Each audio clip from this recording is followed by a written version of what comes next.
লিষ্টটো মই গাই শুনাব বিচাৰিছো।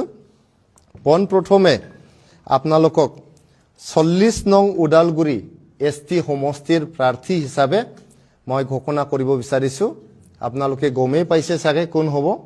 এইটো আমাৰ অল বড়ো ষ্টুডেণ্টছ ইউনিয়নৰ নিখিল বড়ো ছাত্ৰ সন্থাৰ প্ৰাক্তন সভাপতি মাননীয় শ্ৰীযুত দীপেন বড়ো ডাঙৰীয়াক আমি উদালগুৰি সমষ্টিত প্ৰাৰ্থী হিচাপে আমি প্ৰক্ষেপ কৰিছো।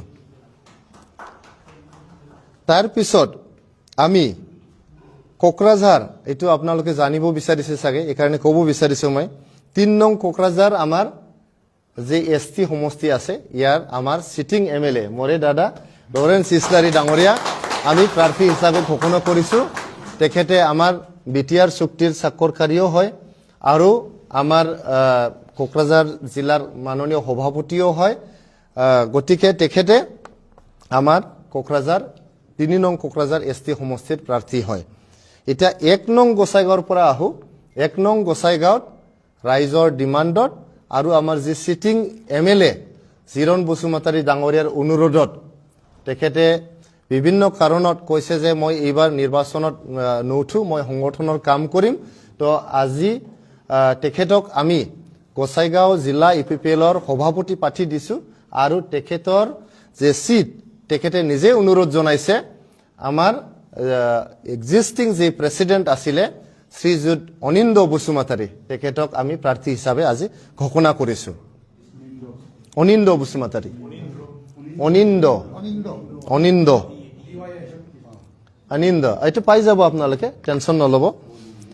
আৰু 2 নং দতমাৰ পৰা আপোনালোকৰ সকলোৰে ডিমাণ্ডত আৰু আমাৰ শীৰ্ষ নেতৃত্বৰ কিবাত ইনষ্ট্ৰাকশ্যনত অৰ্ডাৰত ৰাজু কুমাৰ নাৰ্জাৰী মোৰ নাম আপোনালোকৰ আশীৰ্বাদ লৈ মই এতিয়া দতমাত মোক প্ৰাৰ্থী হিচাপে ঘোষণা কৰিছে। তো মই দতমাত খেলিম। আৰু আপোনালোকে বহুত মানে বাট চাই আছে কি হ'ব নহ'ব। এটা সমষ্টি এইটো হ'ল তামোলপুৰ, 43 নং তামোলপুৰ সমষ্টি। কাক দিলে ভাল হয়?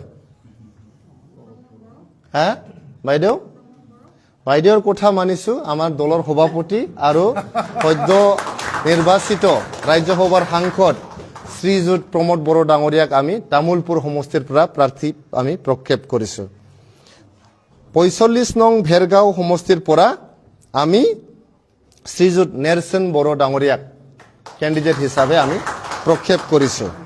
আৰু 20 নং বিজনী সমষ্টিৰ পৰা আগৰ 3 বাৰৰ এমএলএ শ্ৰীযুত কমল সিং নাৰ্জাৰীক আমি প্ৰাৰ্থী হিচাপে ঘোষণা কৰিছো।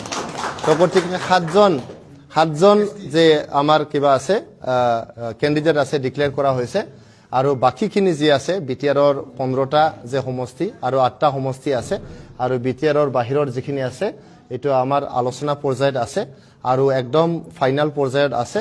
আমি অহাকালি নহ'লে পৰহি আমি বাকীখিনি প্ৰাৰ্থীৰ লিষ্ট আপোনালোকক ঘোষণা কৰি দিম।